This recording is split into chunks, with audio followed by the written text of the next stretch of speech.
माँ की ममता। एक छोटे से कस्बे में समीर नाम का एक लड़का रहता था। बचपन में ही पिता की मृत्यु हो जाने के कारण परिवार की आर्थिक स्थिति बड़ी दयनीय थी। समीर की माँ कुछ पढ़ी लिखी जरूर थी, लेकिन उतनी पढ़ाई से नौकरी कहाँ मिलने वाली थी। सो घर घर बर्तन मांजकर और सिलाई बुनाई का काम करके किसी तरह अपने बच्चे को पढ़ा लिखा रही थी। समीर स्वभाव से थोड़ा शर्मीला था और अक्सर चुपचाप बैठा रहता था। एक दिन जब वो स्कूल से लौटा तो उसके हाथ में एक लिफाफा था। उसने माँ को लिफाफा पकड़ाते हुए कहा, माँ, मास्टर साहब ने तुम्हारे लिए ये चिट्ठी भेजी है, जरा देखो तो इसमें क्या लिखा है। माँ ने मन ही मन चिट्ठी पढ़ी और मुस्कुरा कर बोली, बेटा, इसमें लिखा है कि आपका बेटा काफी होशियार है।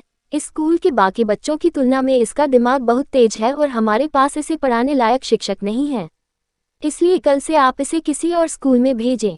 ये बात सुनकर समीर को स्कूल न जा सकने का डर तो हुआ, पर साथ ही उसका मन आत्मविश्वास से भर गया कि वो कुछ खास है और उसकी बुद्धि तीव्र है। माँ ने उसका दाखिला एक अन्य स्कूल में करा दिया। समय बीतने लगा। समीर ने खूब मेहनत से पढ़ाई की। आगे चलकर उसने सिविल सर्विसेज परीक्षा भी पास की और IAS ऑफिसर बन गया। समीर की माँ अब बूढ़ी हो चुकी थी और कई दिनों से बीमार भी चल रही थी, और एक दिन अचानक उनकी मृत्यु हो गई। समीर के लिए ये बहुत बड़ा आघात था। वह बिलख बिलख कर रो पड़ा। उसे समझ नहीं आ रहा था कि अब अपनी माँ के बिना वो कैसे जिएगा। रोते रोते ही उसने माँ की पुरानी अलमारी खोली और हाथ में उनकी माला, चश्मा और अन्य वस्तुएं लेकर चूमने लगा। उस अलमारी में समीर के पुराने खिलौने और बचपन के कपड़े तक संभाल कर रखे हुए थे। समीर एक एक कर सारी चीजें निकालने लगा और तभी उसकी नज़र एक पुरानी चिट्ठी पर पड़ी। दरअसल ये वही चिट्ठी थी जो मास्टर साहब ने उसे 18 साल पहले दी थी। नम आंखों से समीर उसे पढ़ने लगा। आदरणीय अभिभावक, आपको बताते हुए हमें अफसोस हो रहा है कि आपका बेटा समीर पढ़ाई में बेहद कमजोर है और खेल कूद में भी भाग नहीं लेता है।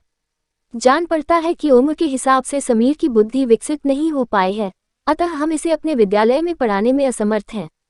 आपसे निवेदन है कि समीर का दाखिला किसी मंद बुद्धि विद्यालय में कराएं अथवा खुद घर पर रख कर इसे पढ़ाएं।